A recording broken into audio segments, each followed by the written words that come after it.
being here. I'd also like to thank Jerry for letting us use our beautiful place here. It's been unbelievable playing in this event here and everything we've been through, so thank you, Jerry.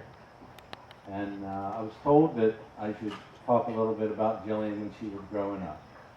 So I thought the best thing to do was break it into age groups. So I'll start ages 1 to 5. She cried and crapped like any other kid. Ages 6 to 10. This is when she decided to get involved in all kinds of activities like her brother did. And she tried all of them. Dancing, and swimming, and tennis, and and softball, and basketball. But she never really committed to anything. So we decided, when she came home and said, after 2 weeks of softball, she said, I hate softball, I don't want to go back. So this is when me and Vicki decided, well, we need to teach her a lesson about being committed. What a mistake. So every game was just a chore getting her to be ready to go and stuff. One game we were running a little late, getting ready, and Alex said, I can help out. I'll take her out front and warm her up. Well, about 30 seconds later, she came crying through the front door. Alex hit me in the face with the ball. So that helped things along. Then we move on to the pre-teenage years, early teenage years. She was a very happy girl at that time. She was happy that she didn't have to go to any of Alex's games anymore. And her favorite saying was, I'm very happy for you. Me and Vicki figured out after a while, she wasn't really very happy for us.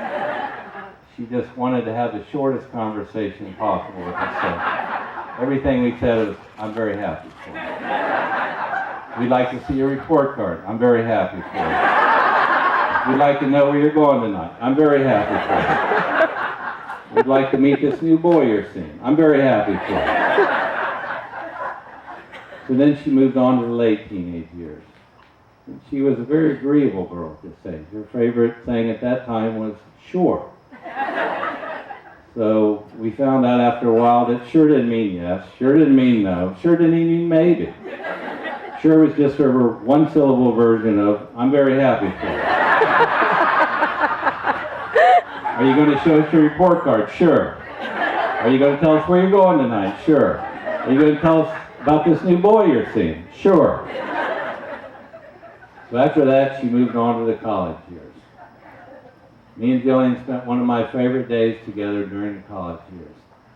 She had signed up for a class, at my request, the history of rock and roll. And she had to do a paper on who deserves to be in the Rock and Roll Hall of Fame that isn't there. So of course we picked Deep Purple.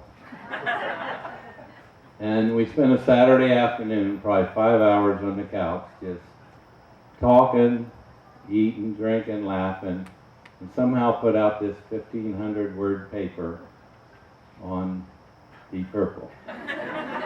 Then Vicki came home, finished all the grammar and punctuation, and she turned it in and we got 100.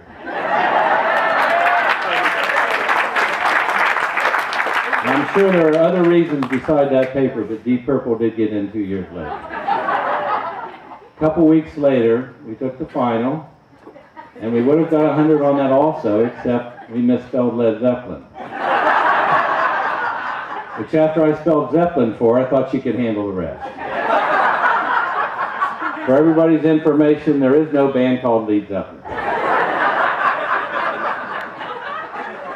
Something that me and Vicki were very happy about was because we heard horror stories about college roommates.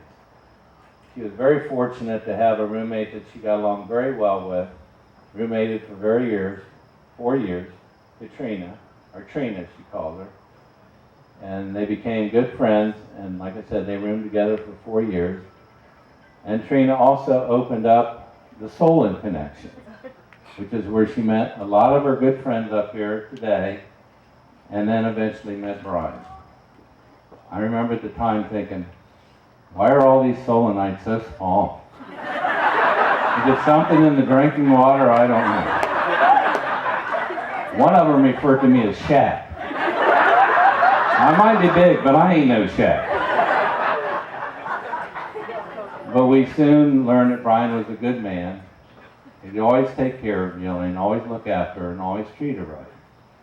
And if not, Shaq Daddy will come pay the bill.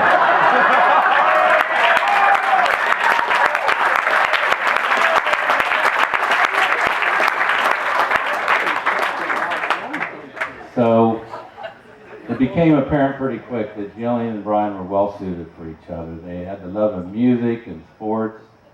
They loved to play board games. They hated to lose at board games.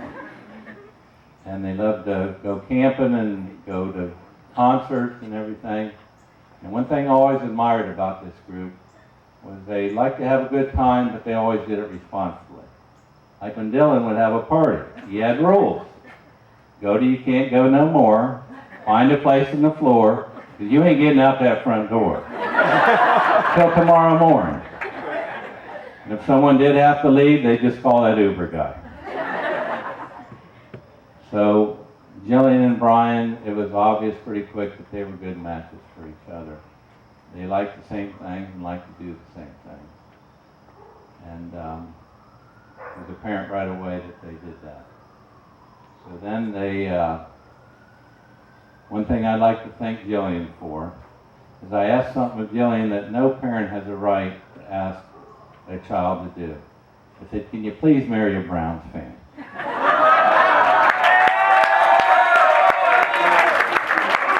And she did.